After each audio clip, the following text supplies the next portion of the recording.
I'm so excited about this new resource. It's designed with church leaders, with them in mind. It's about the activation of the church through personal calling to help the church live out its mission.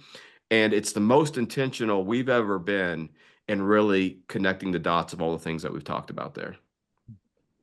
Yeah, and so I love that you're connecting that to so this is why we've created this thing called Yeah. Handcrafted Calling because, again, kind of circling back to the first conversation we had a couple of weeks ago about um, disciple making pathway, right? And so everybody is now thinking more than ever about how am I creating that clear disciple making pathway that helps people identify here's where I am in the process, what my next step is, how I can be a part of the mission.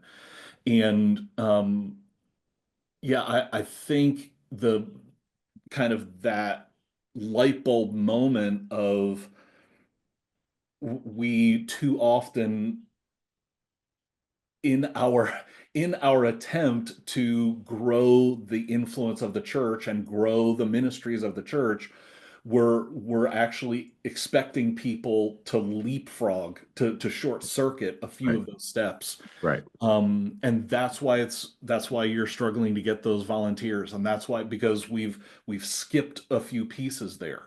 Yeah. And Um, at best, what we saw over and over again is that in the best disciple making cultures, if they weren't igniting calling and doing some training associated with that and descending, you're going to have a culture of spiritual formation, which is important. It's really important. mhm, But you're not going to have a culture of spiritual reproduction.